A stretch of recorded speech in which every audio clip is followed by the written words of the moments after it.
Giri found out something very nice today or yesterday about our deity of Narasimha. If you look very close on our deity, there's a round circle here. It's kind of like a, like a spiral. Oh, you're translating?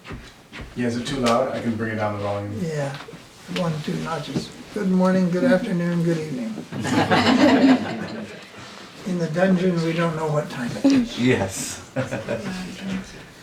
So, if you look close on our deity, there's a circle here. All the pujaris, we notice it if you just come for darshan. Probably don't see it. No, it's tilak's on, yeah. The tilak, you never see it. So I never thought any one way or another about it because all the deities are stylized. Of course, there's Chola Narasimhas, there's Pallava, there's North Indian, there's Nepali, there's a Mysore style. There's just so many different styles, and it's just the shilpis, the artisans. They're all stylized in one way or the other. I think one of the oldest ones that they found, I think it was in Takshila or Mohenjo-daro, they found a statue which they think might be Narasimha. It's just very, very plain, no ornaments in the face of a lion type of thing. So I never paid much attention to it, but Giri Maharaj was reading on some details about the different Iconography. Iconography. Yeah. And so we knew all along that our Narasimha is a yoga Narasimha, because he's sitting like this and he has this Yoga pata. Yoga pata or patra? Pata. Pata. This thing that goes around, and actually it is for sitting up like that, right? But this is a symbol for anger. It's a symbol for anger. The third eye. So yeah, the third eye, which when Lord Brahma becomes angry at his sons, the Kumaras, the Char Kumaras, he squints his brow in anger, and Lord Shiva is born from the anger of Brahma. So anyway, that's the symbol. So our deity is actually Ugra Yoga Narasimha. So I just found that out today after so many years, because the Shilpi, I just thought it was part of the Lakshana, like they put some bangles and it's just some like stylized decoration, but it has a particular meaning. Yeah.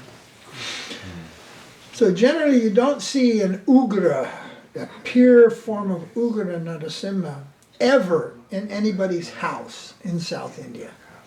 Nobody will put Ugra Narasimha. When Narasimha is angry, even the demigods are afraid to come close. And that's how it is they push Prahlad forward, because he's just a little boy, you see, and then Narasimha calms down. But the funny thing, in the West, everybody wants to have an Ugra Narasimha. All these Narasimha bhaktas around the world, from the West particularly, they want to have Ugra, because Ugra is cool, man. Ugra is cool, right?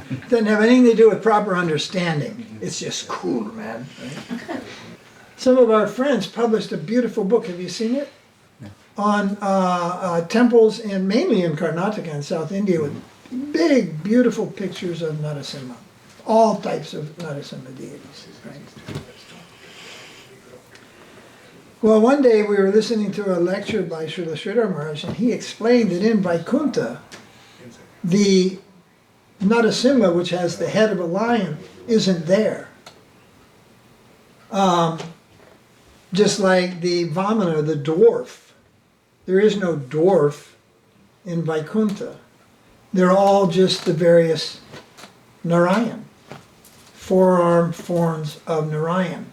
But for example, let's say in a family, you may be upset about something, right? You're upset about something. You're not saying anything, you're not yelling or anything, but those who know you, your children, will go, oh, Papa's upset. Papa's upset. They perceive your mood. Understand? So in the Vaikuntha planets, the different moods of the avatars which appeared here as a dwarf or as a half man, half lion, or the Varaha, there's a mood for each. But what they see is the same Narayan, Vishnu. That's what they see. And when we told our friends, you know, who are really cool Narasimha bhaktas, right? When we said, well, when you go to Narasimha Loka, it's just Vishnu. And they were like, some disappointed. Yeah. So, but the thing is, people make up things. Right? So make up this thing, Narasimha is so cool, well, Ugra Narasimha. If Ugra Narasimha appeared here, we would all, well, we would probably relieve ourselves right where we sit. And then go unconscious, if not die of pure shock. If you think, you know, even sometimes when some human being gets angry, it's hard to deal with the energy. Well, when God himself gets angry, the universe trembles. The oceans boil. And that's why in South India, no Grihasta has an Ugra and a Narasimha. So. But in the Hare Krishna movement, everybody's got the Ugra and Narasingha. They think that's so cool. So. So Mahaprabhu, I was remembering, I asked Gary, so what should we talk about? And he said, well, Narasimha, of course, you know. So I was remembering a few things. One is that when Mahaprabhu toured South India, he went to visit some very prominent Narasimha temples. And the first ones were in Andhra. And they were two. One is called Mangalagiri, that's the first one. And the other one, the second one is, which one? Simachala. Now it's very interesting. Okay, when you go to Mangalagiri, down below, you have to climb some hill, about 500 or some hundreds of steps up. Not too difficult, takes 15 minutes or 20 minutes to walk up there. And the temple, when you get to the actual darshan of Narasimha, it's just a face. It's just a face. But down below, before you go up, you can buy jugs of jaggery water. Like 1 liter, 2 liter, 5 liter, you know, clay pots of jaggery water. And you carry those up, you buy them down, and you carry those up. And then there's other stuff like coconuts and stuff. And when you get there, you make those things they offer. So the jaggery that you bring up there, the pujari, he will, and you're about this far away from the face, and it's about this big around, and the mouth is open, and they pour the jaggery into the mouth, and it disappears. But then about half of it comes bubbling back out. And they catch it in a bowl, silver bowl. Then they pour that back into your clay pot, and they give it back to you, the prasad. So what that is if you take off the gold mask, there's a natural formation in the rock that looks like the face of Narasimha, and the mouth is a hole that goes down into the mountain. So that's the legend that this one, The Mangalagiri?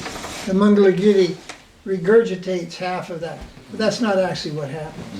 Maybe it used to happen that way in the ancient time, but what happens now, when the priest goes to when he pours the water, when he pours the jaggery, he does it not all in one spurt, he does it in things, and he spills it into the pot in front of you. Either probably into the mouth and then spills some. And the legend became that the deity just gives it back. Well, the deity does give it back. The pujari is a servant of the deity, and this is the way they do it, and the deity gives it back. But then legends develop behind these types of things, and it says that it just naturally bubbles back. But I watched very closely, and I saw how, what the pujaris do. It didn't minimize the temple or anything, but that's just how it is. But then at the village level and in the little books you buy, it will say that naturally it bubbles back. But that's not how it happens. So throughout time, people just add to, you know. And the reason people add to is because they fail to understand the depth of the simple presentation. Therefore, they have to add some miracle on it to make it believable, you see, to make it amazing, you see. But the simplest truths are the deepest, and they are actually the most amazing, but it takes some spiritual advancement to understand those things. Okay, then he went to Simachalam. Now, Simachalam is another very interesting temple in that when you approach the temple and the temple wall and everything, you see lions. You see lions, Simha. You see all this iconography decorating the temple and then the pillars as you enter in. But when you get in there, it's a big giant Shiva lingam. Or it looks like a Shiva lingam. I forget it's about this big, or maybe bigger. Yeah. And what it is there is a deity underneath. It's covered in sandalwood paste. And shaped, it looks like a lingam, Shiva lingam, but it's not. So it's a deity of Narasimha that is so old. Let me finish the story. Yeah. It is so old that to protect the deity from even the weathering of air, it is so old. They keep it covered, and they uncover it once a year on this day, which was yesterday, and the chief minister of Andhra is usually there for the ceremony, and the army's there, and anybody in Andhra Pradesh who's a Hindu is there for the uncovering, and the deity is Varaha. But it's called Simachalam. So a number of times when in the 80s when I was touring the holy places, I mean going there just to go from one to the other and discover and or just visit known holy places, we would hear, oh, and so there's a Narasimha temple. And one time sticks in my mind was in Chennai, near what's the famous Parthasarathi temple.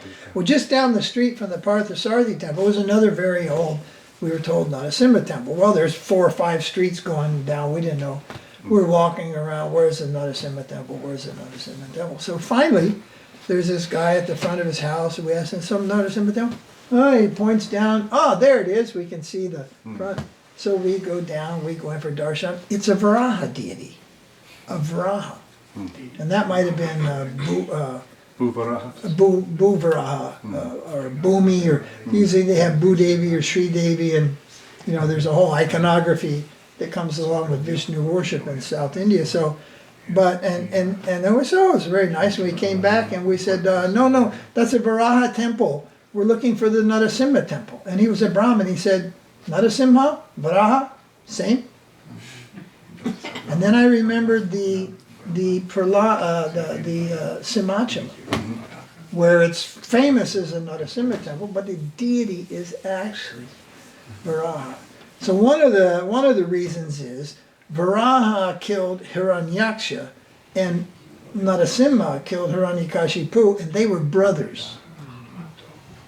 They were brothers. So, and just to depart there's an interesting theory that Koki and I are going to be discussing. He doesn't know about it yet, but he's going to be discussing it in our videos. And that's why the obsession with gold. Is it just because it's pretty? Is it just because you can make jewelry out of it and have gold cups and bracelets and bangles and gold chairs? I mean, when you hear about a gold chariot, it's not made of gold. It's gold leafed or gold painted, because a gold chariot, the horses wouldn't even be able to pull it. It would bog down in the mud, weigh about 5 tons. So, that wouldn't work for a chariot. So when it says Arjuna rode a gold chariot, it doesn't mean solid gold. It means it's gold leafed, gold colored by the way they did it, right? So is that the extent of gold? And I mean, how much gold can you wear? How much gold can you sit on your house? How much gold do you actually have to have? Now today it's like a currency. Yeah, I'll take all I can get. Lots of gold, more the better, right? But at a time, it's just like, well, gee, I mean, what do I need some more gold for? But there's a theory out there that gold was believed to prolong life, but not as it is when it's burned. And it's called nano gold. And when they burn gold and reduce it to a certain state, amongst other things, it has the quality of levitation. Yeah, that's a scientific fact today in metallurgy or whatever you call it. So we will be going more into the research and make sure we're separating conspiracy theory from a known fact. But there seems to have been in Egypt places where they made this nano gold, where they burned gold. So you wonder that Hiraṇyakaśipu, or was it, no, Hiraṇyākṣa took so much gold from planet Earth that it fell from its natural orbit, and therefore Varaha comes and saves the planet. Well, what's he doing with all that gold? Why all the gold? And these demons always wanted eternal life. They wanted to live forever in this world. They wanted to defeat death, you see, but he was killed by Varaha. And so then Hiraṇyakaśipu, he analyzes how his brother is killed. His brother is killed by Vishnu, who's a Nara, a man, in the form of a boar, of Varaha, who's an animal, right? And he's killed in the space. They're fighting in the sky. So he analyzes all these things, and then he does his tapasya, that he will get the benediction from Brahma, that he will not be killed in the day or the night, nor on the land, in the sea, or in the air. And Varaha fought with a mace, a gada. And so he knows Vishnu has many weapons, chakras, swords, talwars, gadas, all this stuff, tridents also. So he says, I will not be killed by any weapon. So he analyzes the best that he can all the different ways that he could be killed. And then Brahma says, okay, well, first he asked for, I should never die. I should never be killed. And Brahma said, well, I can't, can't, not possible. Okay, I won't die by this, by this, by this, by this, by this. He goes through all of it, no disease, he goes through all this. He nailed it, right? So when Narasimha appeared to kill him, he was half man, half animal, so that was okay. It wasn't day or night, it was just at sunset on the, what's it called, the Sandhya, the Sandhya, between day and night. He wasn't killed on the land or in the sea or in the air. He was killed on the lap of the Lord, which transcends. So he tried to outsmart death and outsmart the Supreme Lord, but the Supreme Lord is quite much more smarter. And all the boon of Brahma was kept in place. No weapon as well. No weapon by the nails and all these things. All right, so both Varaha and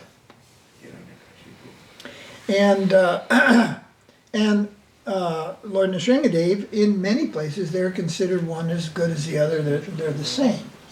So in a sense they are the same. It's just a different pastime. It's Lord Vishnu. So it's something that devotees in the West overlook or just haven't come in contact with the information that all the forms of the avatars in Vaikuntha are the form of Vishnu. The only variations are the mood, which is perceivable, and the order of the forearms and the carrying of the weapons. There's only so many ways you can arrange that, and so there has to be a reproducing of that eventually, because you can only arrange 4 things in 4 positions so many ways, and at least to our mind, that's it. You can't arrange them more. So maybe you can, but they're still Vishnu. You see, still Vishnu forms. And Sri Vaishnavas and others who traditionally worship Vishnu, they know that. They know that. And so, but when we told our friends, If you go to Vaikuntha as a Narasimha Bhakta, you just go to a Vishnu planet. You don't go where there is Narasimha that looks like your deity. So they were a little disappointed. Another thing is, why is Narasimha worshipped, and where is Narasimha worshipped in Gaudiya? Well, today I got an information that in the Damodar temple, Radha Damodar temple, want to show that picture, Gary? That Damodar is dressed with a mask of Narasimha. He's got big teeth and he's yelling out. Rah! Radharani was just, so my friend said, just pass it around. So my friend said, oh, today they're doing this. So I could tell he's kind of like just throwing that out there to see if I have any response. So traditionally, strictly speaking, in Vrindavan, well, Narasimha has no place there. Narasimha is not part of any Vrindavan Leela. Not part of Vrindavan Leela. So, and there are no original temples in Vrindavan established by the six Goswamis or anything like that where you have Narasimha. He has no status, no position in Vrindavan and in Krishna Leela.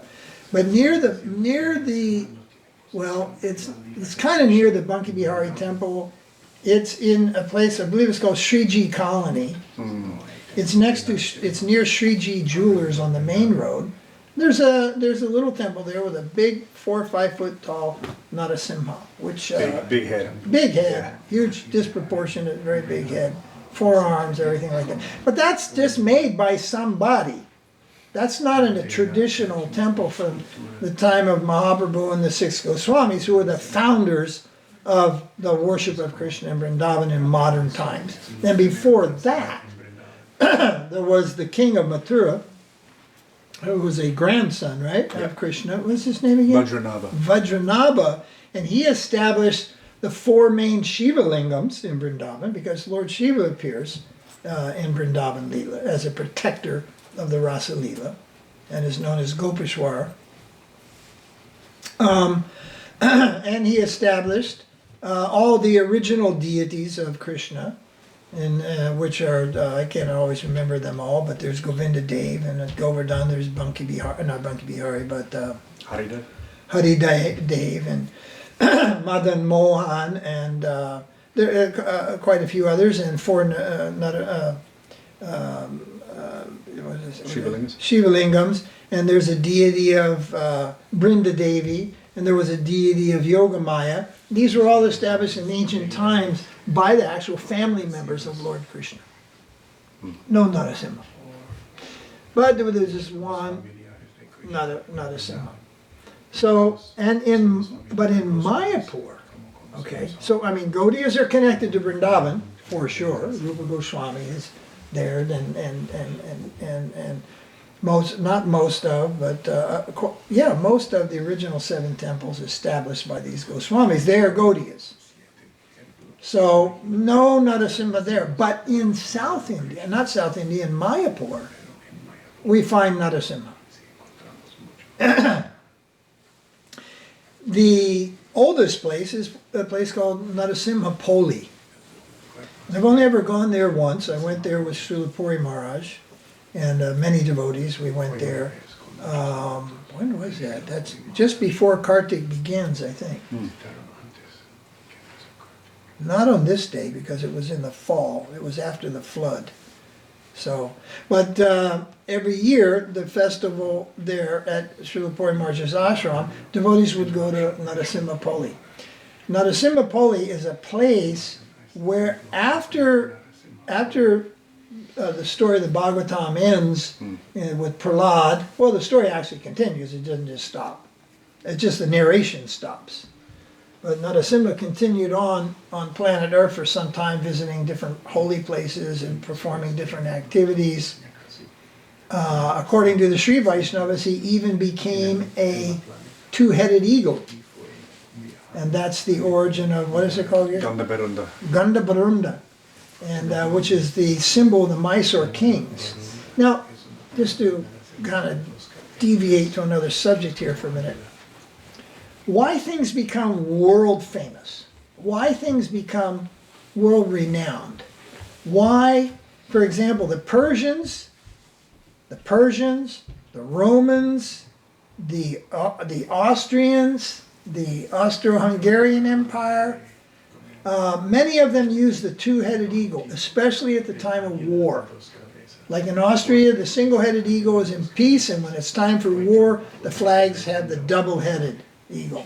Well, you know, really, if you could pick, you know, the most fierce animal to unleash on your enemy, well, eagles wouldn't be at the top of my list. You know, lions, tigers, you know, wild buffaloes, rhinoceroses. There'd be a lot of animals before some, you know, it's like you'd have to be pretty big, mean, tough eagle. So why the eagle? But if something happened in the most ancient history of the world, which was just incredible, which involved an eagle, and the stories would spread out. The power of the double-headed eagle, the double-headed eagle. You know, it's a logical thing that in time, stories would become like that. Like Ashoka, when he picked, you know, his symbol, he picked a four-headed lion, not a two-headed eagle, right? So I don't know exactly his reason for that, but we recently found out that there used to be a lion on this earth. It's extinct now. It was called the cave, modern, what do you call them? Researchers call it the cave lion. We have another picture, an artist's picture. And it was the most, among, if not the most feared predator in the ancient world 10,000 years ago, and maybe even 5,000 years ago, but especially 10,000 years ago. So when Narasimha appears as half man, half lion, it's not like, let me see, last time he appeared as Varaha, maybe this time. Why he appeared as Varaha? Because the earth had fallen down to the bottom of the Garbhodak, which is mud. And the boar is good at rooting the earth with its tusks, so he goes down and picks up the earth. So why a lion? Why did Vishnu appear half man, half lion? Why not half man, half peacock? You know, just peck his eyes out, or flap him with his wings, or you know, half, you know, again, why? Well, it just so happens, according to this researchers, that the most feared and ferocious animal, predator animal, 10,000 years ago, they give that number, was the cave lion. And one of the names of Narasimha is Guha Narasimha. It means who lives in the cave. So a lot of times we think, oh, that's just a lion who lives in a cave. No, that's a cave lion. And that's the most fierce form of all the lions that exist up until today, which are pussycats compared to what was around back then. Many times bigger, many times stronger.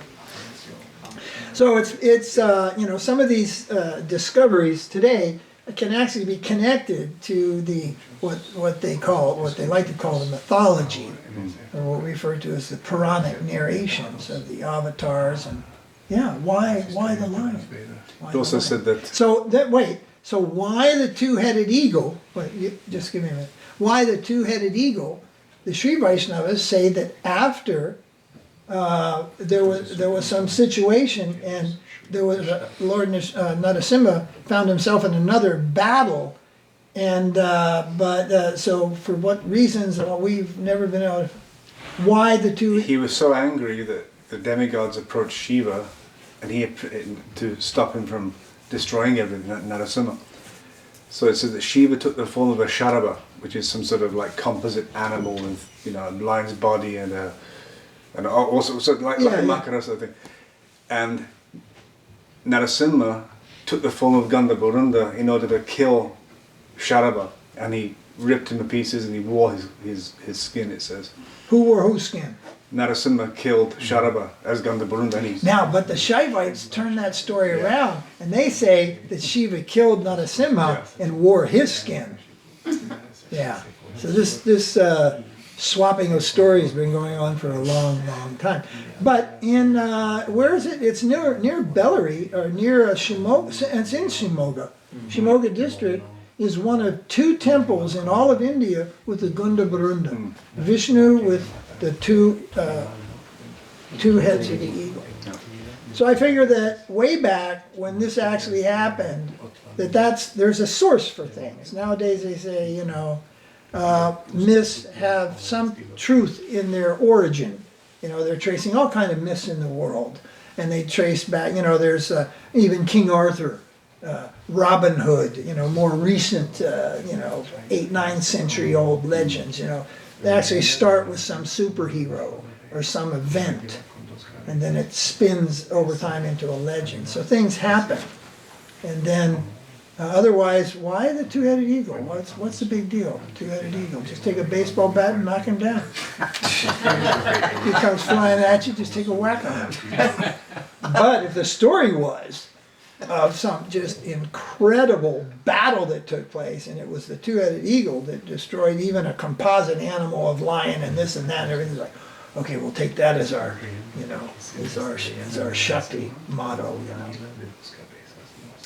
Anyway, so, but the Gaudiyas don't follow that. And Sri Vaishnavas also have the Vishnu avatar of a scorpion, also.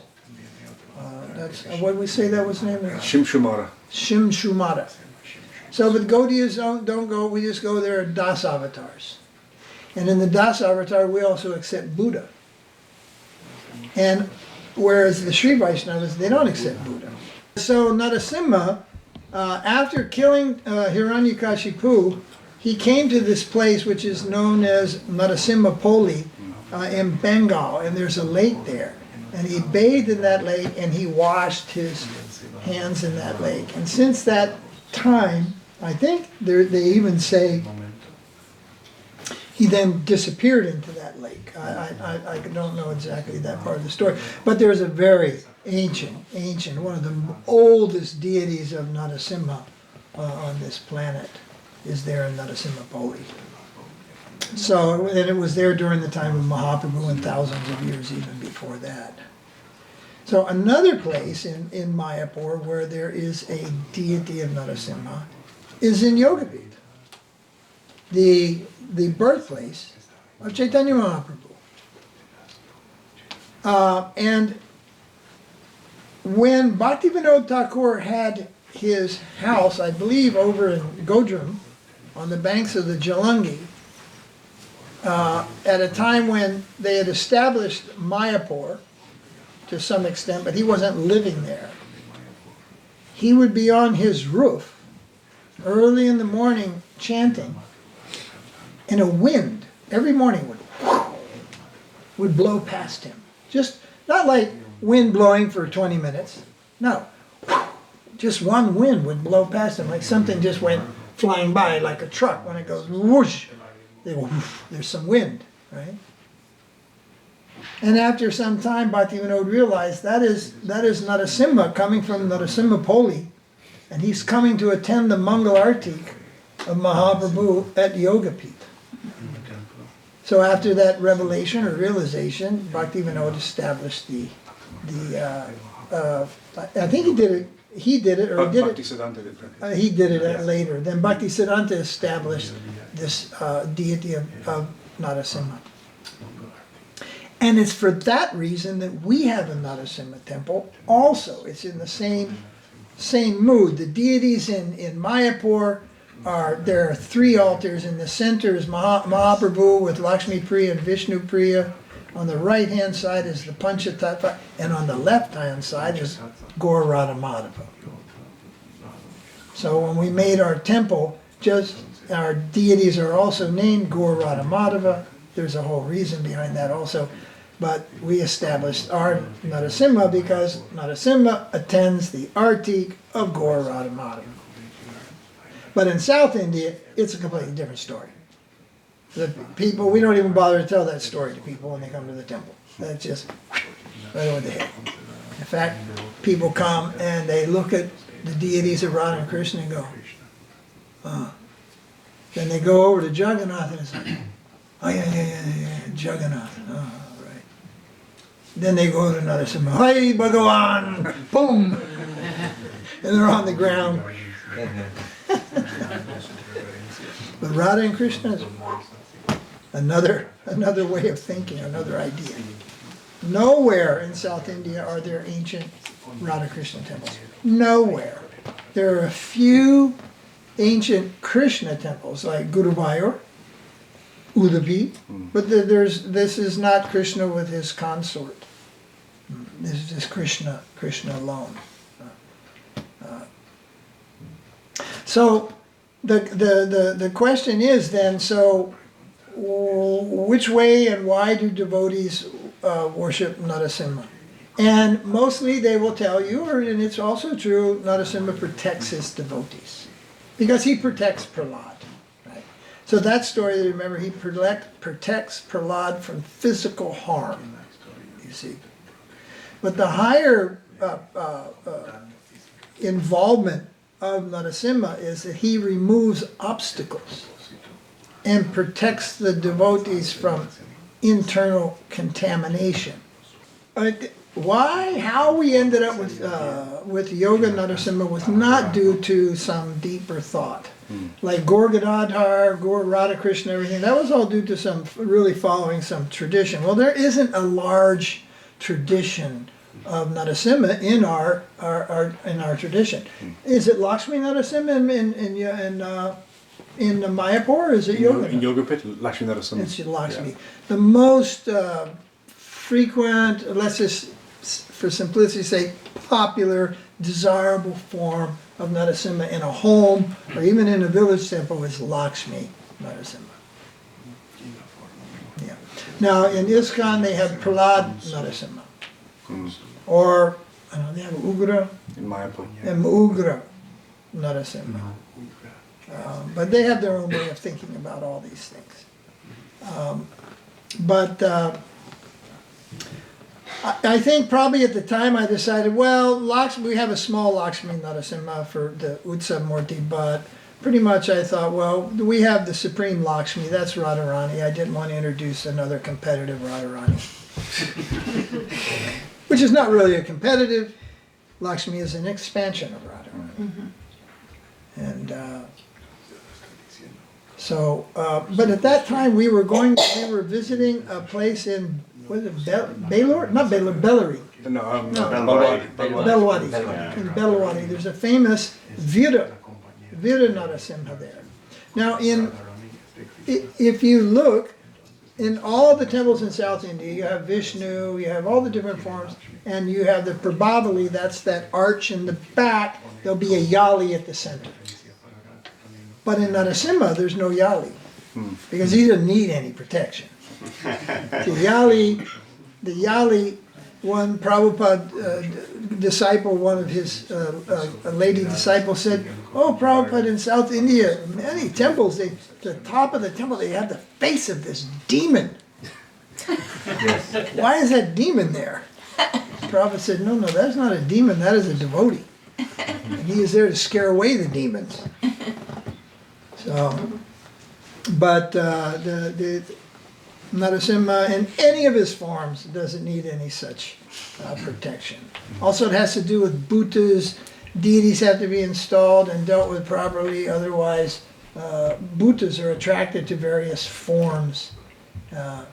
That's why you see in all the statues in ancient India, for example, the lost wax bronze statues of which Pumbahar makes today in Chennai, there is no centerpiece of the eye. The eye is just like, everything's there, but that last piece is not there.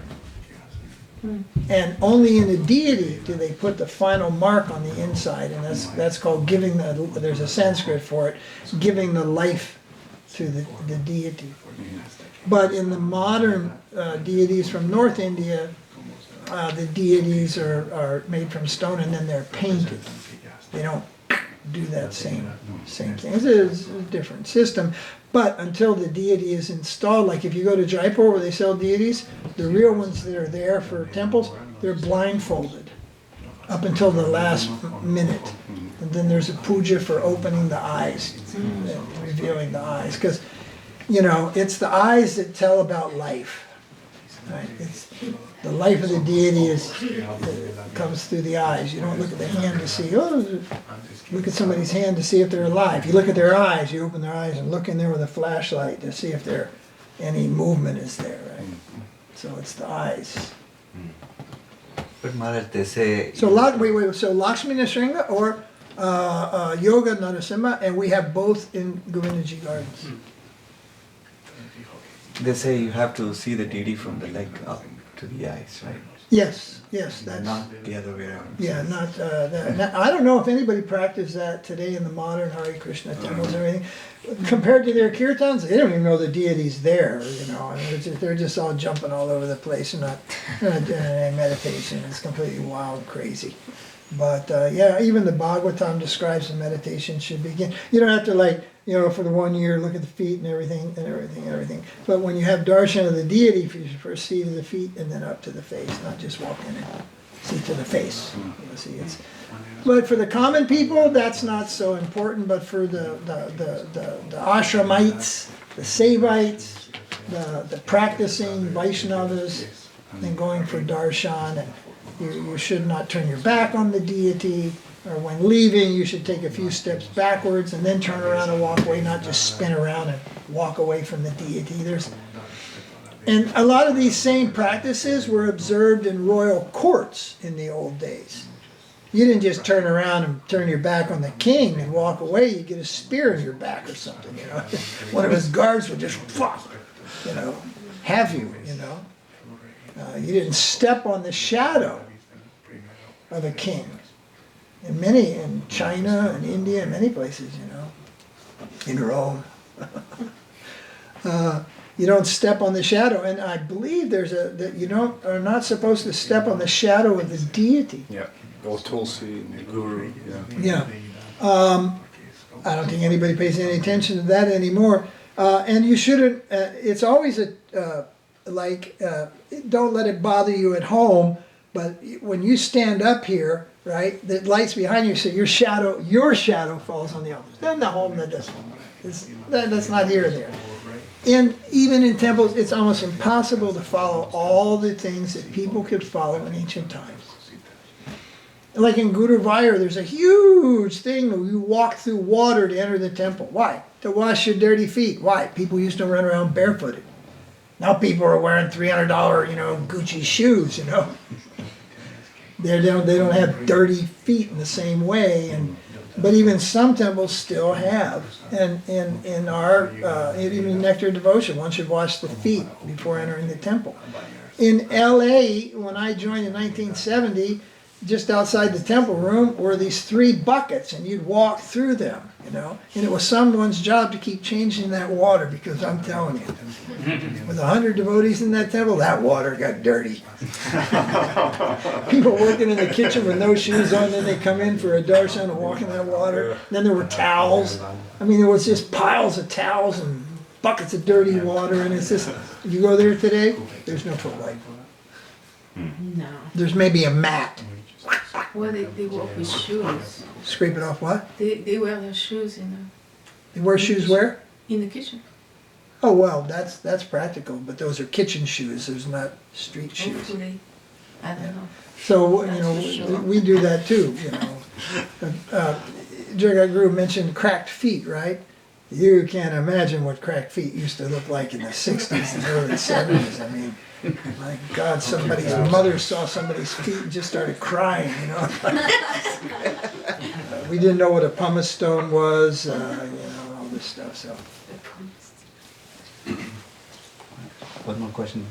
So on Narasingha Chaturdaśī, which mood of Vishnu, of Narasimha is sort of revered? So, like, Prahlad Narasimha, more, and I mean, amongst the modern Hare Krishnas, you see. It's more of Prahlad Narasimha. Or we're remembering all the things, the Prahlad, Lakshmi, Yoga Narasimha. It doesn't have to be remembering a particular one, but depending on the deity. Ours is a Yoga Narasimha, but we recently found out he's actually a little Ugra.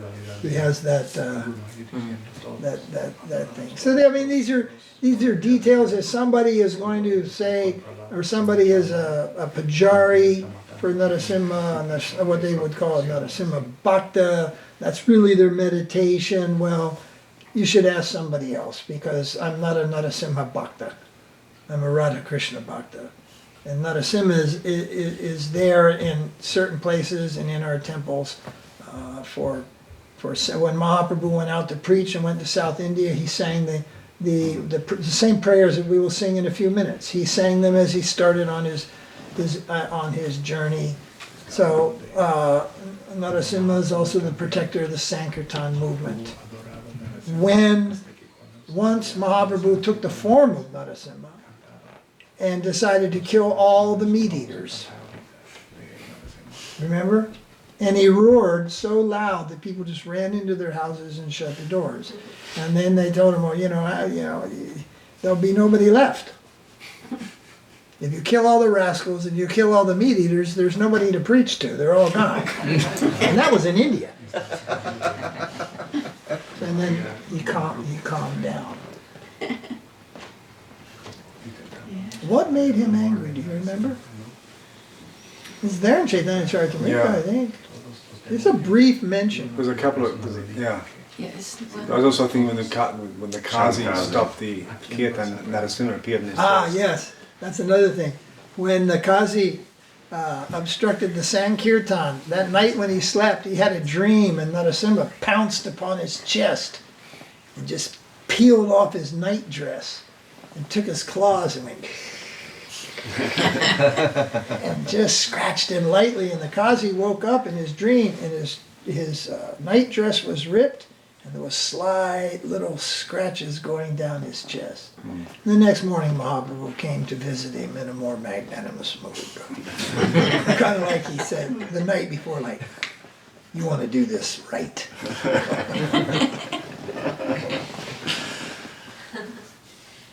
That telling of the more detail in the story of Prahlad Maharaj and Narasimha, I heard from Giri Maharaj, you were telling me how when Narasimha was in his very Ugra form after just killing Hiraṇyakaśipu, then the devas are all standing, away. Nobody wants to approach Narasimha Deva. Everybody's asking, you go, you go.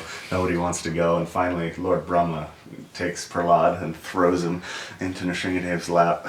Throws him? Yeah, he threw him onto the lap. Oh, really? Didn't want to approach. Child sacrifice. And I saw a Hindi film when I was a kid of Prahlad and Narasimha, and in the Hindi film, and Narasimha's licking Prahlad, I thought, oh, this is bogus. But then I read later on in Sanatana Goswami's Brihad Bhagavatamrita, he actually was licking him. I thought, oh, there it is. Yeah. Nice. So if I had to write the answer to that, I'd say the mood is, for us, we just remember the various pastimes of Narasimha. In his angry mood, in his affectionate mood, and with Lakshmi, and we just remember all of them. Lord Narasingha is not our iṣṭa-deva. Mahaprabhu is our iṣṭa-deva. And Radha and Krishna. Together, that is our iṣṭa. Gaura-Rādhā-Kṛṣṇa, Gaura-Rādhā-Govinda, Gaura-Rādhā-Madhava. That is our iṣṭa-deva. Either Radha and Krishna, or Mahaprabhu, and then, Jagannath too. Jagannath is, iṣṭa-deva means the deities that we worship. And Jagannath is a Vipralamba murti. Is a murti in separation. Both Baladev, Subhadra, and Jagannath. Mood of separation. So, really, you don't have to adopt any mood. All we have to do is chant the holy name properly. And then our mood of affection develops naturally. It's not something like, oh yeah, I got to be in this way. Let me put on that hat. Yeah, I'm in this mood. No, you're not in any mood. Just chant Hare Krishna, and your mood will develop according to your purification. Now, there is a small question. Is your mood, rasa, eternally there already, and it will just be uncovered? Or is it the basic mood of Dasiras is there in all living entities. And then depending on your development, there will be another form of natural attachment. It may be in Vatsalya Ras or in Madhurya Ras, and in some cases Vaikuntha Bhav also. There were some of Mahaprabhu's associates who were Vaikuntha Bhaktas. Particularly, the famous one Murari is Gupta.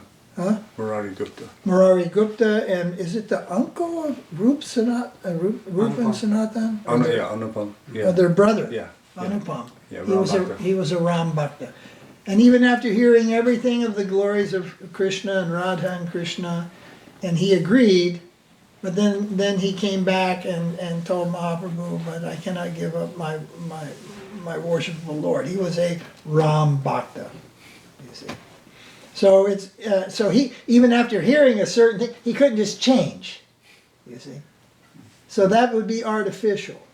So what we're after is the natural development of bhakti in a particular mood. And the most important thing for everybody here is enthusiasm and eagerness for service, eager and attentiveness for chanting the holy name. The higher things of mood, which really means rasa, that develops naturally according to the association we have with the holy name and with the sadhus. It's a contagious thing. But there is this small debate. I've heard it. Is that rasa eternal or is not? And the only revered Vaishnava I ever heard speak on it personally was Srila Puri Maharaj, who said, if your rasa is fixed forever, what would be the meaning of Mahaprabhu coming to give the most wonderful thing? If you've already got it, what is the meaning of his giving it? Or everybody's some other rasa, but he comes and changes that and gives you some other one. It doesn't make a lot of sense, is what Srila Puri Maharaj said. But, yeah. But what is for sure, Mahaprabhu said, Jiva Swarupoi Nitya Krishna Das. The eternal rasa of all living beings is servant of Krishna. So that's like the basis. Then there are different types of service to Krishna in different moods, including the Vaikuntha Bhav, including Ayodhya, including Dwarka. All these things are there. But we are given a chance for something which is rarely ever given in any other time. And that is Brajabhav, the mood of the surrender of the gopis in Vrindavan. That is the mood that we're being led into. I had a question, but I forgot the most important part of the question, which was another name of Narasimha that I saw in Bhagavatam. It's like, I can't even try to say it, Niksurya or Nikesari? Yes. Yeah. What, I've never heard that one before. And I was wondering. It means same thing, means half man, half lion. Kesari is a lion and Nrit means man. Nrit Kesari. Okay. It's always good to have my pundit. If he goes, I'm cutting off the let's talk. Sorry, this program's over. It's making me lazy. I used to have to do all the research myself, and then Krishna St. Giri, and I'm like, could you look that up for me, Giri? I'm like, what's that verse, Giri? No, it's true. I used to have to really do a lot of, just books, no electronic research or anything.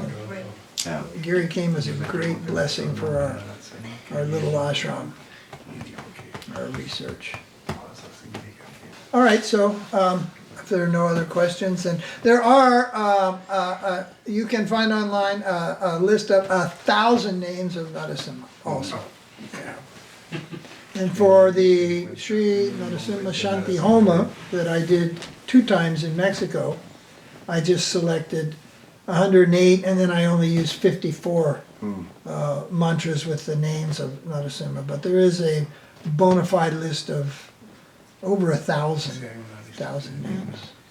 There's also 1,000 names of Vishnu, there's 1,000 names of Krishna, there's 1,000 names of Radha, there's 1,000 names. You know, these. I used to argue with the Christians, you know. No, Yahweh is the only name of God. I said, really? God has one name. The supreme, all-powerful creator has one name. I have three. First, middle, and last, right? The American system. Yes. So I have more names than God. You know? So God ain't that great. I got more names than God. I have three. There's Allah's the name of God, not Krishna. You know. One time I used to use this strategy. I say, Jehovah, Allah, Krishna. Ring any bells? No. But, you know, even those names, they have a certain ring to them. They're all ending in A. Yeah. Guru Maharaj, regarding names, did you ever happen to find out why Srila Sridhar Maharaj chose the name Bhakti Gaura or Narasingha? Because that's the way Bengalis say Narasimha.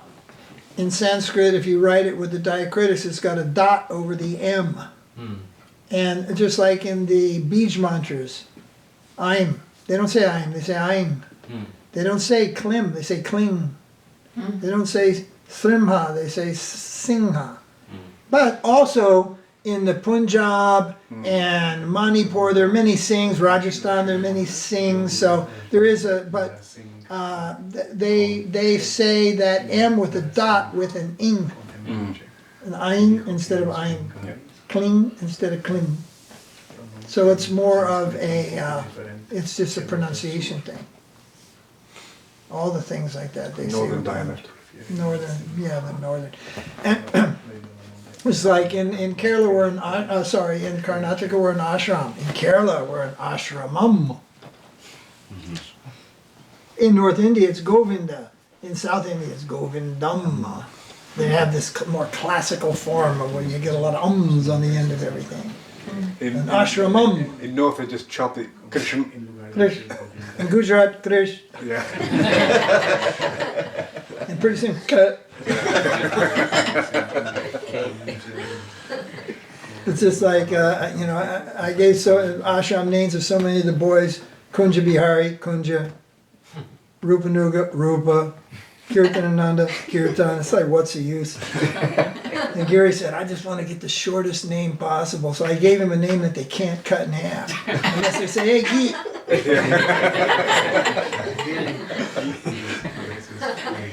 What was surprising to me is they reduced Prabhupada's name to SP. And the first time I got a letter, and somebody said, well, SP said, and I was like, JP, Jayapataka, JG, that was me. Someone's gone, BV, Bhavananda. I couldn't figure out who is S. I was trying, Satsaru? No, he's a Satsaru. So I asked them, which Swami is SP? And they said, no, they mean Srila Prabhupada. And I just went, are you kidding me? They reduced Prabhupada when they write each other? They just say SP? And then you got Pam Ho Gatspa, you know? I did a little video on that, you know. Yeah.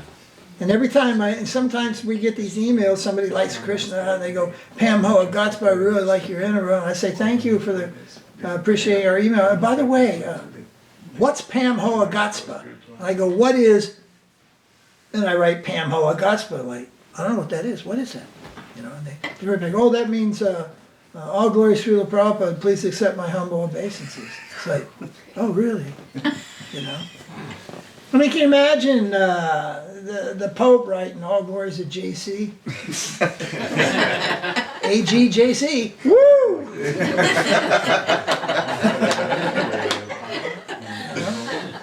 All glories to Lord Jesus Christ. AGLJC. You know? I've seen YHS. YHS. YHS. Your humble servant. Yeah. Oh yeah, YS. Get that, YS. YS. Wise guy, what's that, BS? Bullshit. So I should write back BS. My name. No. Well, you saw this thing, and it was on RT News, Russian news. Was an article that some company, somebody, Amazon itself, had put up all this stuff, paraphernalia with Hindu gods, and which included Gaura Nitai also. And they're like bathroom, floor mats, toilet seat covers, and they were even doing ladies' undergarments with pictures of Gaura Nitai. Chapels. Chapels, chapels with Gandhi's photo on them. Shiva. Shiva on shoes, or printed on the shoes, shower shoes and everything.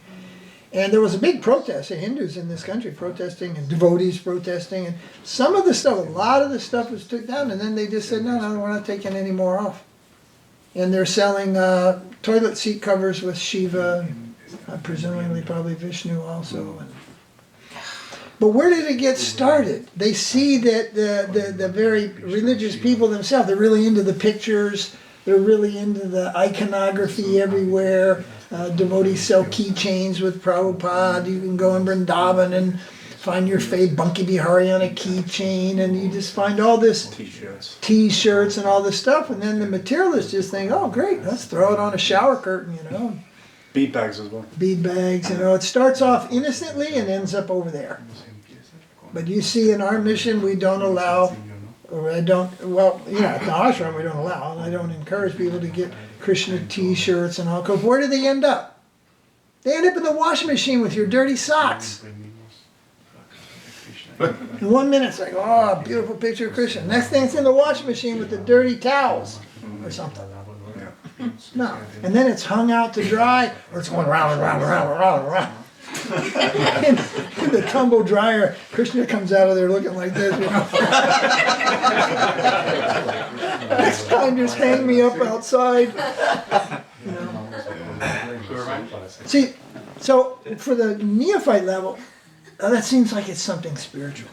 But those who have developed a sensitivity and see Krishna where Krishna is being shown, now this is no more a good thing. Now it's a bad thing.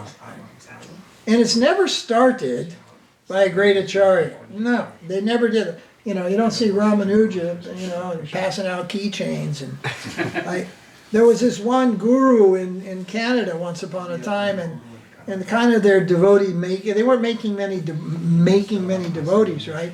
And so he came and he said, the trouble is we need more buttons. More buttons, you got to print more buttons of me and pass them out at the Sunday feast. It's like, what? If I see anybody wearing a button of me, well, I just got a new box of bullets, and that's a good target. And if you're carrying it, well,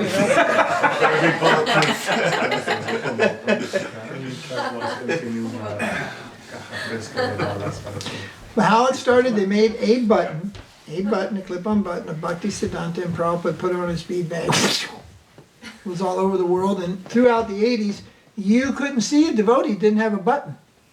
Didn't have a button.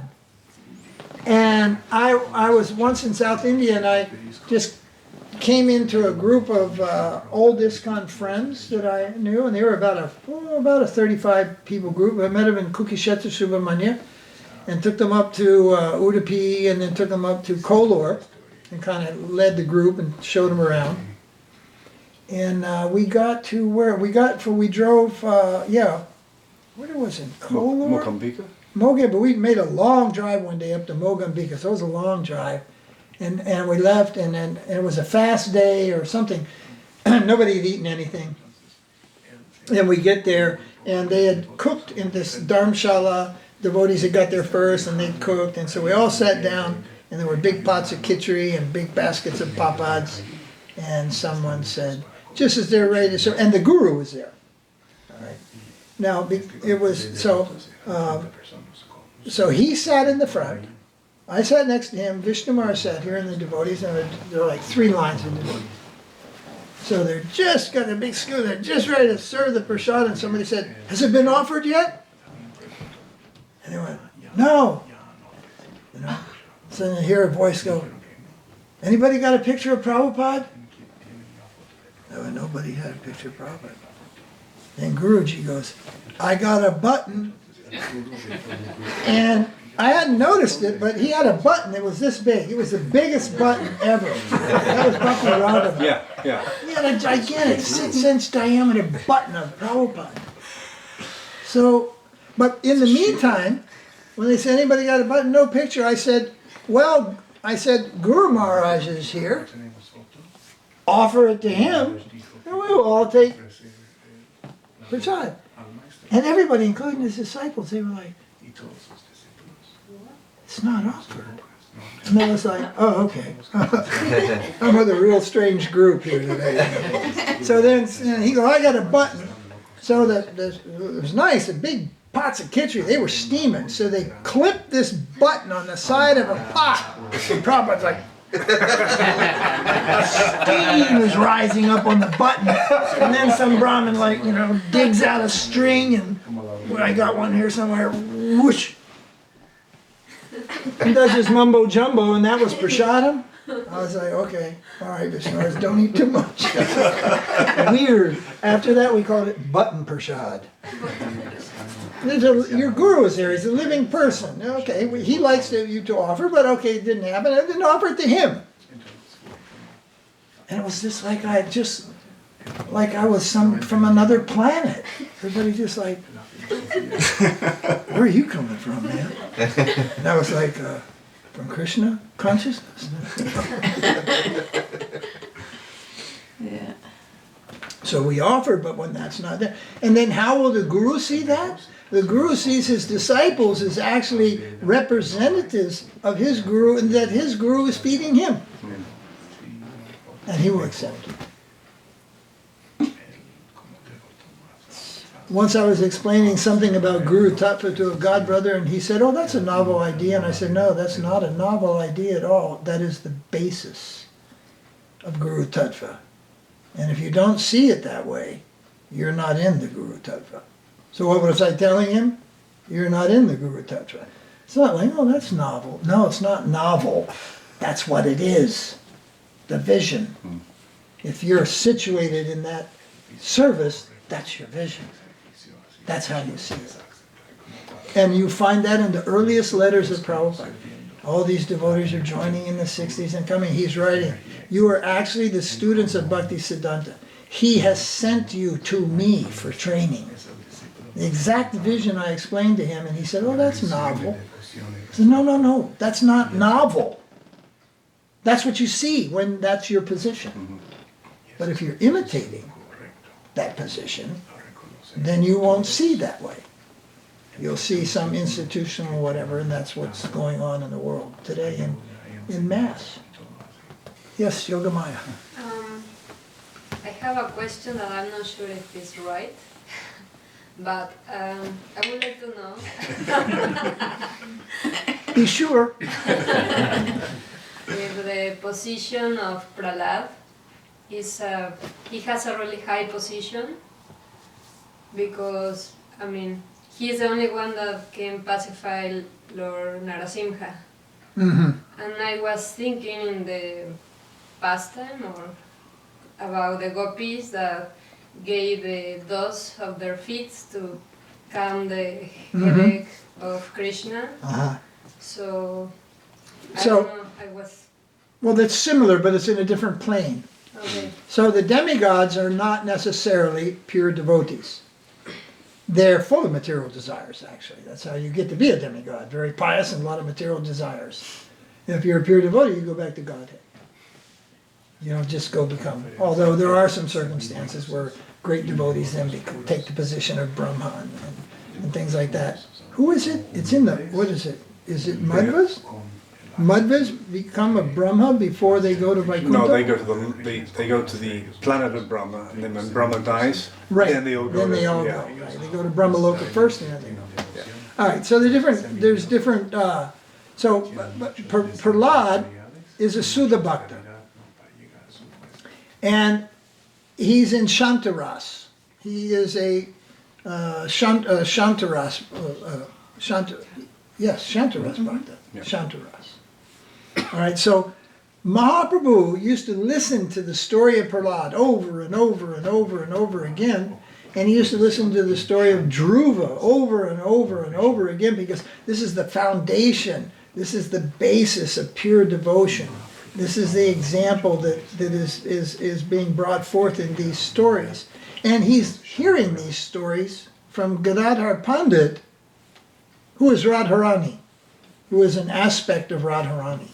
So Radharani herself, in Gaur Leela, is speaking the stories of Prahlad and Dhruva from the Bhagavatam over and over and over again. In that way, we hold Prahlad in a very high position, but not in the same position as the gopis or any of the residents of Vrindavan. Later in his life, Prahlad fought with his army against Lord Vishnu. He fought against Vishnu. But that was all politics. That just had to do with kings and all that kind of stuff, you know. But later on, when he was praised by, who was it, Gopakumar? No, Narada. Yeah, Narada goes to, he goes to Brahma first, then Shiva praises Prahlad. Yeah. Prahlad. Yeah. And then when he goes, because Narada is looking for the greatest devotee, so he starts with Brahma. And then he goes, and then Brahma says, no, it's just Shiva. And then Shiva says, no, it is Prahlad. And then Prahlad says, no, I fought. I could not recognize my Lord later, and I fought against him in battle. The greatest devotee, and he sends them to the Pandavas. So there's a progression of these. But they're all great devotees, but in different levels and different realms, various considerations. So, you know, when the Narayanis, the Putanis, came to the West, they were saying, we don't care for Prahlad. If you don't care for Prahlad, then you're lost. Yes. Prahlad is the basis, it is the foundation. You know. No, I've been chanting Hare Krishna for a year or two. I'm into Gopi Bhav, I'm into Gopi Ras, and it's just like, that's the kind of rasam you can get down there at Gagan's. What's his name again? Gagan. You can buy little packets of rasa there. That's the kind of rasa you're into. And also they would say, well, you know, Advaita cannot give Brajabhav. And we say, well, definitely you cannot give Brajabhav, but Advaita. Very important Advaita. So this thing of like, oh no, we don't care for this and we don't care for that one, is just very, make it up as you go. So Prahlad is very, very important. I just had a question about pride. Pride. So yeah. of all these contaminations, internal contaminations, false pride is one of them. Yeah. So if there's a false pride, is there a real pride? And oh, sure. how does that express itself? There's a real everything. There's a real anger. There's a real pride. There's a real love. There's a real everything. How did it present? We are proud of our deities. We're proud of our parampara, but not in an offensive way to somebody else. Like, what was that? Yeah. Like one day, one of the young swamis the swami was staying with us, and so he went off to a program. I didn't know much about it. And he came back and he told me the program was Shivaratri. And he went off to and ended up being who was it? Ramakrishna Mission. Ramakrishna Mission. And I said, oh, that must have been interesting. He goes, this was in near Mysore somewhere. Yeah. Ramakrishna, I guess the Ramakrishna Mission in Mysore. So he goes to Ramakrishna Mission. I said, oh, that was going to be interesting. He said, yeah, it was Shivaratri, and I explained about Gopeshwar Mahadev. And I said, what? He said, I explained to them the position of Lord Shiva becomes a gopi. And I said, no. And I remember the tone of my talk was, when you go out that gate, the only thing you need to speak about is Bhagavad Gita as it is. That's it. Going out there to that mission and talking about Lord Shiva becoming a gopi and a protector of the rasa dance and everything is just like, No, that ain't gonna sell out there. That's not preaching. So in Vrindavan, yeah, we were very proud of that in Vrindavan, that Lord Shiva, he has become a gatekeeper at the gate of the Rasa Leela.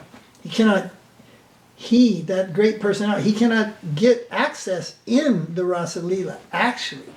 But he's given the position of a gatekeeper. So we have some pride in that. Well, we were proud about our guru, but not in the way that we go like, my guru is better than your guru. That's nonsense. That is false pride. I'm a guru, Jagat guru.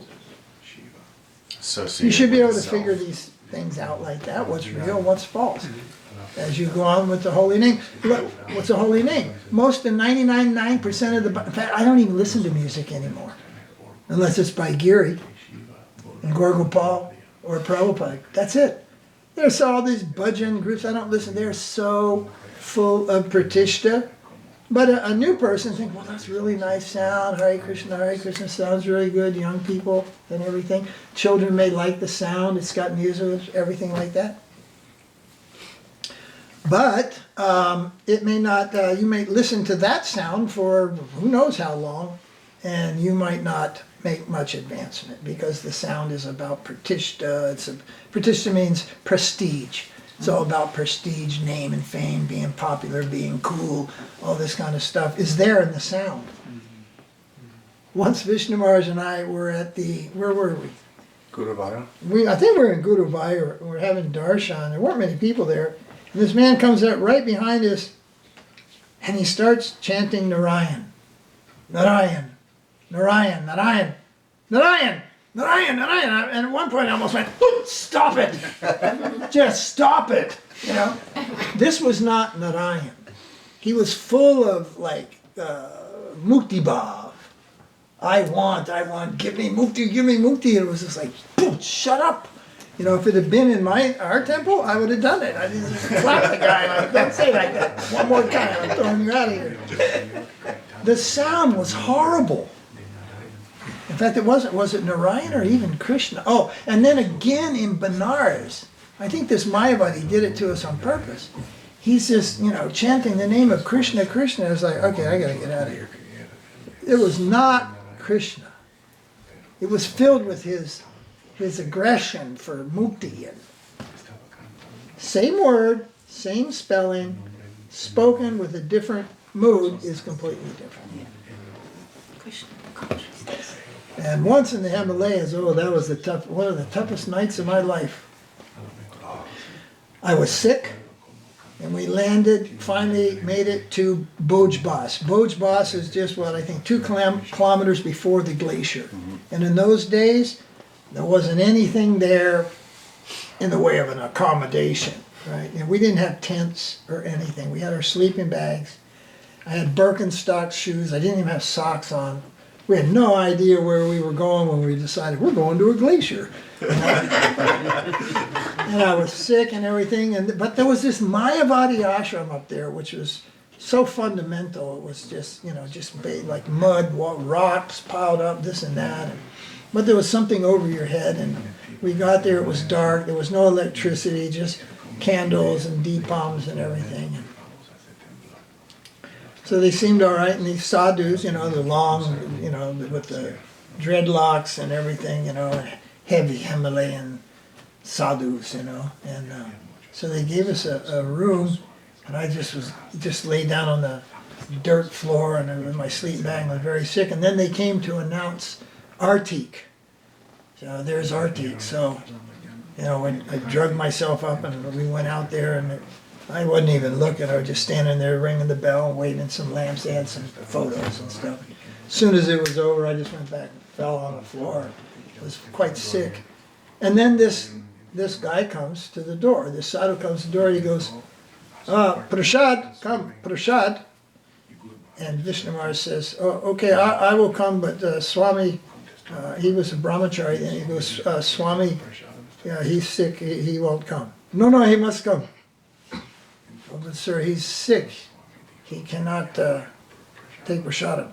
And then it's like this guy's face turned into a rakshasha or something. He started telling me, you must take prasadam. Well, yeah, I like prasadam, right? I like prasadam, right? But all of a sudden that word prasadam, it wasn't prasadam anymore. They didn't have prasadam. This guy, in my opinion, was a demon, you know. And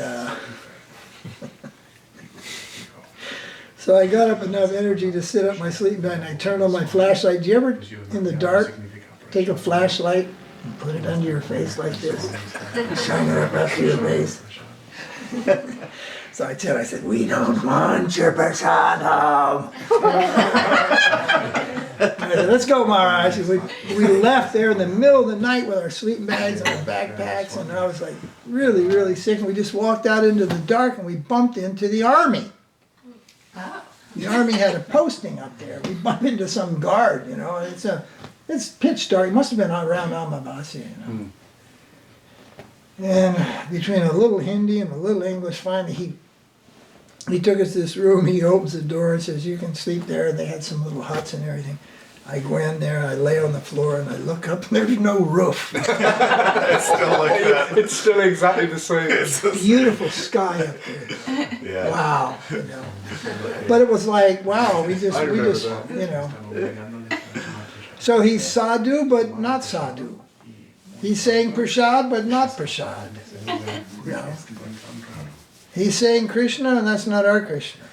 And nowadays, people even mention Prabhupada, and I tell Gary, this is not my Prabhupada they're talking about. I don't know who they're talking about.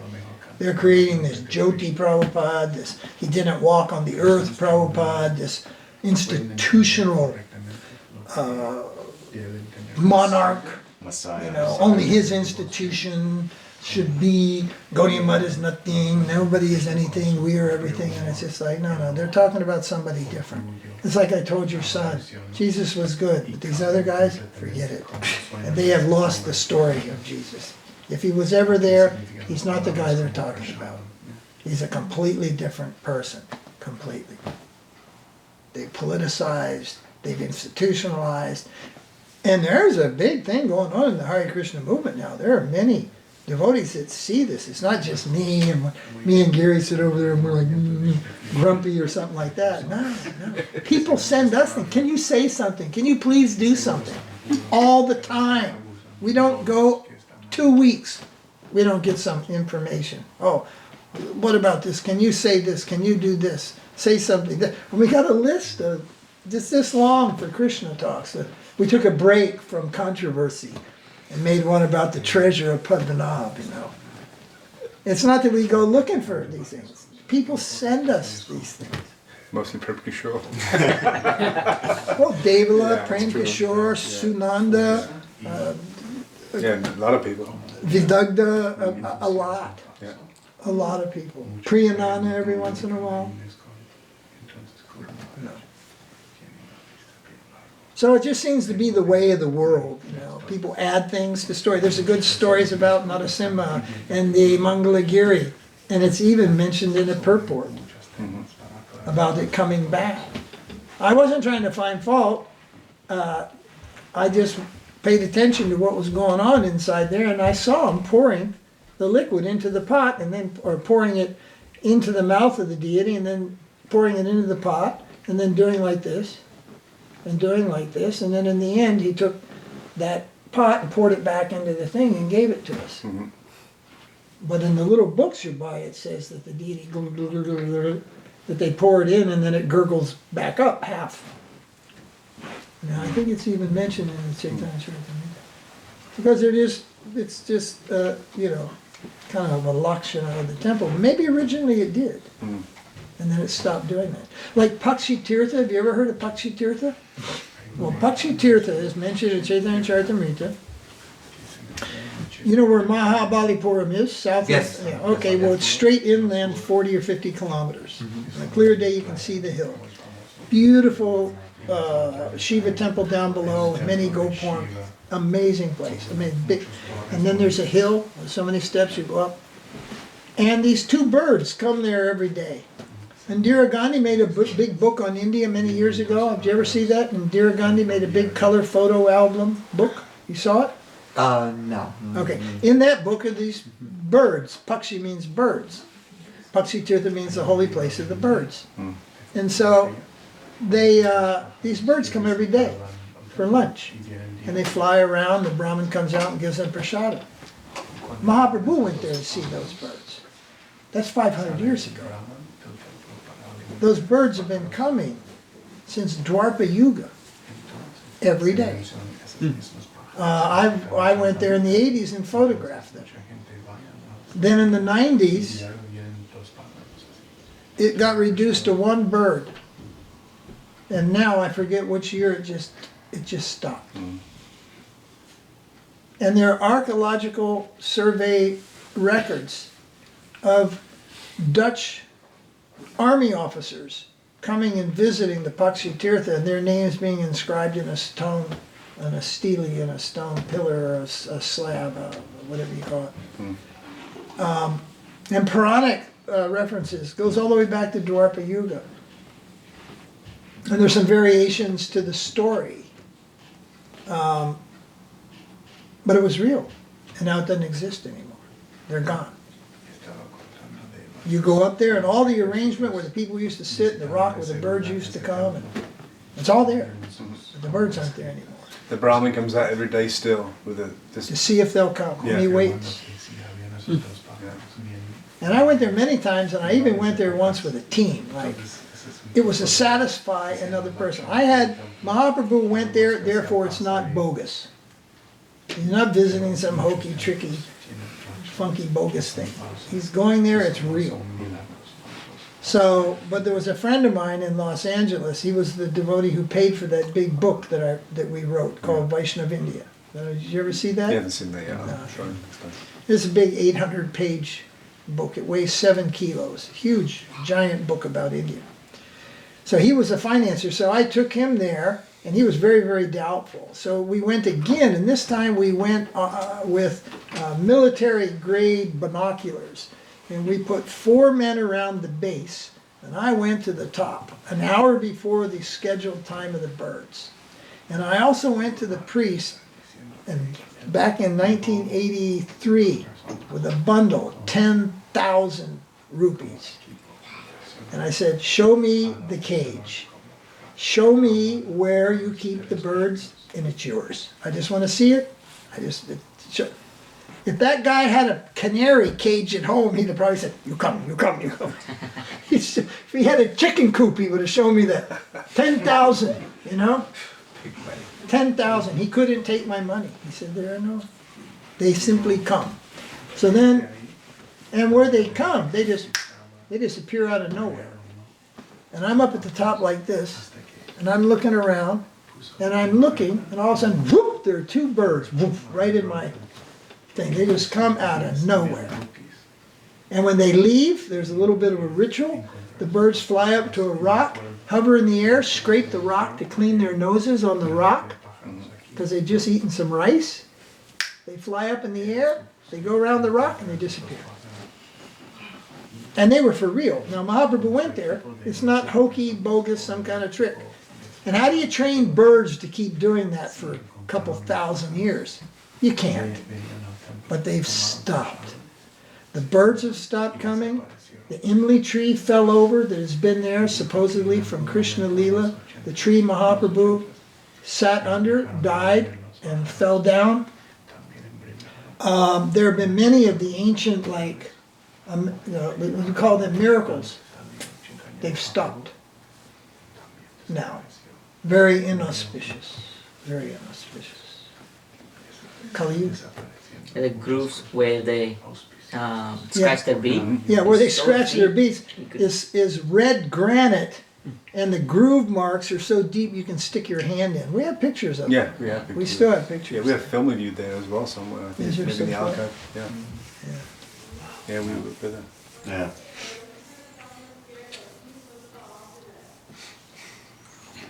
Yeah. So real things which were amazing are disappearing, and people are inventing just imaginary things to kind of lift the thing, attract more people. So So this climate change and everything else that Yeah. is around the world. Yeah. Well, is the all the a locals sign. say that actually climate change disturbed the birds, and they don't come anymore. I never did get to the bottom of the story. Also the gypsies, they were saying something about the gypsies. They were also shooting the birds from the sky and Yeah, the There was a- gypsies in that area. You know, there's a lot of marshland, and the gypsies are out there with these long powder-loading muzzle guns,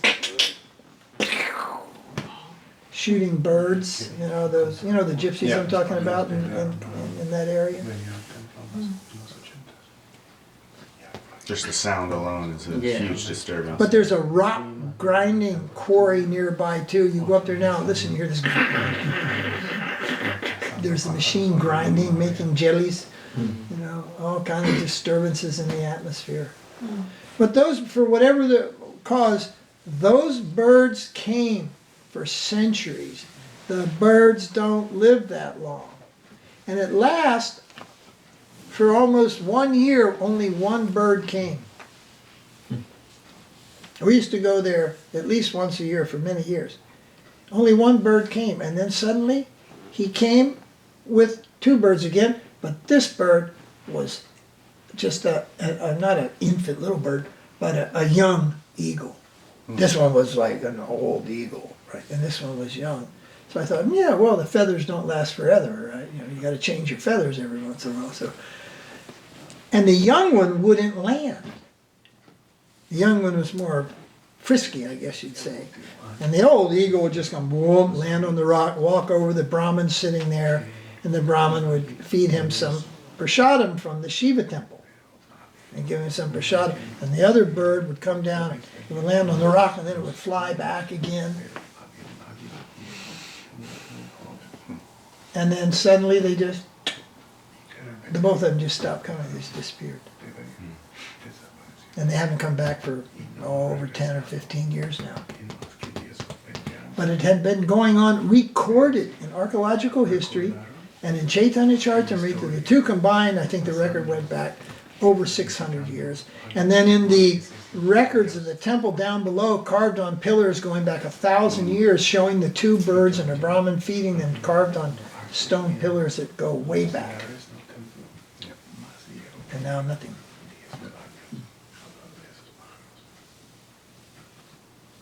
There are usually explanations to phenomena like, when you go to Muktinath, there's fire burning on top of water. You go on this little bitty shrine, you look on this thing, there's this little square pond, this big, and there's fire burning on the top of it. But that you can give, and then it says Lord Brahma lit that fire and did the first yogi on the earth there and everything. Well, there's a natural explanation for that. It's a natural gas leak from the earth bubbling up through the water and it's on fire. It has a logical thing. Amarnath Mela in the Himalayas, the ice lingam of Shiva. It has also a logical explanation. It's worshipped as Shiva. On the Baladev Purnima, it starts to melt, it disappears. Everything, the winter sets in again, it snows, it does all this stuff. Comes springtime, the land thaws, the water starts to drip through the earth. In the back of the cave, it's still cold. Water drips down to the bottom, hits the floor and freezes. And by Gaur Purnima, it builds a lingam. There's a huge Amarnath Mela there, worship of Lord Shiva. Temperature changes in the back of the cave and it starts to melt. It all melts away. Then winter comes in. It's been doing this for thousands of years. You can see in that, it's the appearance of Shiva in a lice lingam, but you could also say, well, there's a scientific thing, right? There are so many things in India like that. You get to the birds, there's no explanation. How do you get 2 birds to come and eat rice at the same spot every day for 1,000 years? Even if they were different birds, the other birds would come back and say, hey, There's a free handout over here. Birds are not that loyal, I'm telling you. Birds got lots to eat elsewhere. And then it's not like they go, hey, we're going to eat the whole bowl. They just come and eat like a few pecks and that's it. It's not like they put a whole bowl and like, the birds eat the whole thing, go, thanks, I really needed that. We'll be back again tomorrow. they were cursed, right? Yeah, well, I never read anything to know, but I had heard that they were yogis that made some offense, and they were either blessed or cursed. and that they have darshan in the morning in Vishwanath in Benares, take prasad at the midday at the of Lord Shiva there at that temple, and in the evening have darshan of Shiva in Rameshwaram. Mm. And again in the morning they're there. I heard it was a curse and I heard it was a blessing, but it was both about yogis. But I never got, like final like one story or the other. But what I did know is the birds have been coming and recorded there for centuries and centuries. And down below in the pillars of the temple, which is over 1,000 years old, there are, the carvings of the birds are there. So, but that's a phenomena, but it doesn't have a scientific or logical, well, it's because of this or that. It's just like, no, this one's just, no. You can't explain how this could possibly happen. You don't find this repeated in the world in other places. Yeah. It doesn't Not happen. repeated. Not happening. Could be a good video. See, whenever in India, whenever a phenomena was seen in nature that resembled the devas in some way, like Agni, that'd be an Agni temple, anything like that. But that's a natural vision to see in nature there's personality. Like the shamans, even in North America and the Aztecs, they saw there's personality in nature, the god of the rain. Then they had a name, the sun, the moon, the water, the earth, the plants, the corn, all this kind of stuff. This is natural for people who have a perception. But nowadays, people have no perception. They think, no, there is no God at all. There's no demigods, nothing. No animals don't even have a soul. How can you love your pet then? There's nothing there. How can you, if it's just, how can you love your wife or your children if they're just molecules? Shut those molecules up.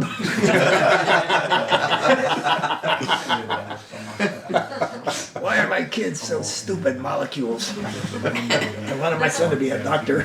Instead he's a plumber. Don't want to knock the plumbers. No.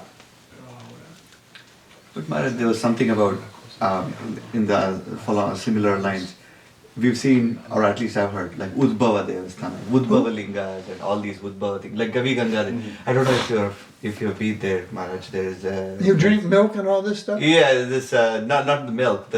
Near Gavi Ganga, it's on top of a hillock, and that there's because of a certain ray of light during the Kartik month falls right on the linga, and I believe that's Udbhava. Again, they say Udbhava means? It's something that wasn't created by man. It just Oh, okay. Well, there are self-manifest. Yeah, even in Gaudiya, there are self-manifest deities. Radharaman is manifest from a shaligram. Melkoki Narasimha is supposed to be also manifest from a shaligram. Tota Gopinath. Tota Gopinath. There are self-manifest deities. Exactly how they self-manifest. We call our Jagannath. We don't propagate it to the public, but we call Jagannath the self-manifest. Because I made that deity. And that's the only thing I ever made out of wood in my life. And how'd I do that? Well, I had 2 carpenters helping me.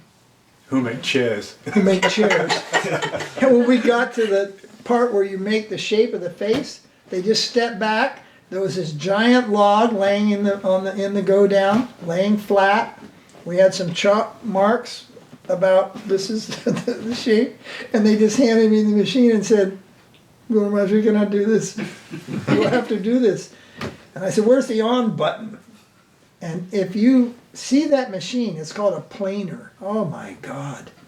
You turn that thing on and that blade spins at thousands of RPMs and you cannot make a mistake. It will just eat a hole. You have to just, and I just told him step back and the sawdust flew, and when it was over, there was Lord Jagannath, and he had a natural smile in his face and 2 round eyes with a tear.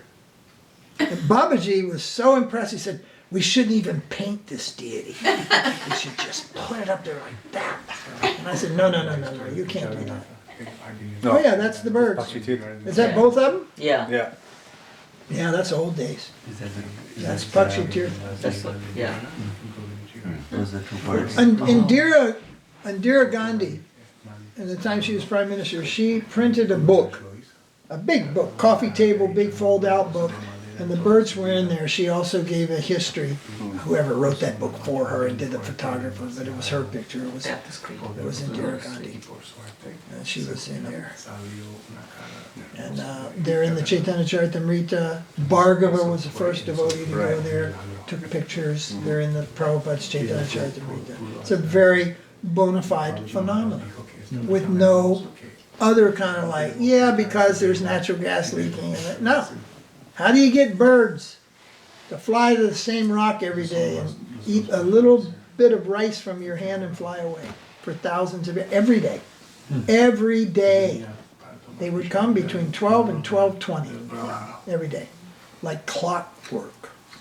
Because clocks in India don't really work better than that. I think the national clock was set by the birds. Yeah.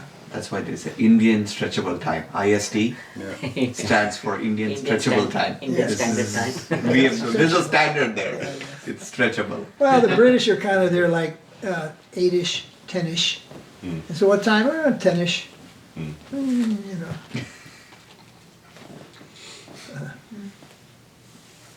So yeah, there are self-manifest deities. Really, I mean, they appear by their own will. And in some of the stories, like, you know how many, we make this joke, Krishna really has a thing with anthills, yeah? How many deities in South India appeared in an anthill? It's like Giri and I would say, well, Lord Vishnu's really got a thing with anthills. He loves to appear in anthills. There's so many stories. Amongst those stories, some of them are true. And some of them are just added for the benefit of the public, so to speak. We try to avoid that, adding extra stories. Like the story of Balaji. Balaji had to take a loan, he's in debt, therefore if you give money, he gets out of debt, then he'll give you twice as much back. Do the math. He's never out of debt. He's always giving. In fact, it might even be increasing, right? You give him 100 rupees, he's got to give you 200 back. Yeah. So he didn't get out of debt. Where do you get the, you know, it's just It's like the American national debt. where do you get the money to go? Yeah, right.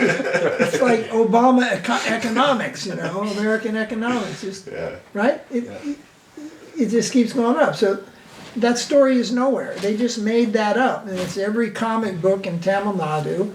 It's in every little storybook that you get when you go to Tirupati, but it's not true. They're doing the pick is what they're doing. Yeah. The pick means they're just collecting money. You know. I was told about that growing up. Yeah. Because our house deity is Lakshmi Narasimha Swami. Uh-huh. And we are not supposed to go to Tirupati.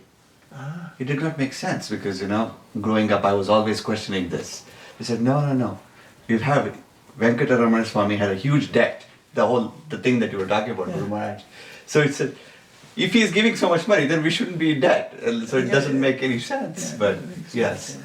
Well, some of these stories would be invented to, like the communities in South were very strong, you know, and most devotees, they just look there and they go, oh yeah, the Sri Vaishnavas. Sri Vaishnavas are not the priests there. They're the, what are they? Vaikanasa. The Vaikanasas. They're the priest at Tirupati, not the Ramanujas. But most devotees and pilgrims don't know the difference. They don't even know the difference, and I get it confused. Vadakalai and was it Tenakalai? Yeah. You know, there are two different branches of the Ramanuja Sampradaya philosophically, and their tilaks are, one is squared, and the other is rounded. Well, Vadas are round. When you eat Vadas, they're round. That's how you know Vadagalai. Oh, okay. That's how I remember. Because I can never. That's good. So And Tenakalai looks like a tent upside down. Yeah, it looks like a T. That's Tenagalai, yeah. Ah, okay, I got you. Both are still the food. Why the difference, Deval? Why is it different? There's 18 philosophical points that they don't agree on. After the time of Ramanuja, they split into two groups, and there's 18 different points they don't agree on. Small points. Yeah. Small points of puja, or the way, you know.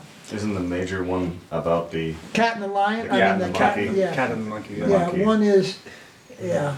Yeah. One is, Faith and works. depends completely on the Lord's mercy. And the other one is, depends on the Lord's mercy, but we must endeavor for that mercy. And it's like the example of the cat and the monkey. The cat, the kitten just waits and mother comes, and when the mother wants, she takes it, picks it up, takes it away, right? It's just completely dependent on the Lord's mercy. The philosophy of the monkey, there's a Sanskrit for this too, and the philosophy of the monkey is, the mother comes, the little monkey grabs onto the belly of the mother, you know? You see in Vrindavan, the mother's walking and they got the little kid hanging on the bottom, with, all fours, you know? And so we're like that. We're like that. We follow the monkey.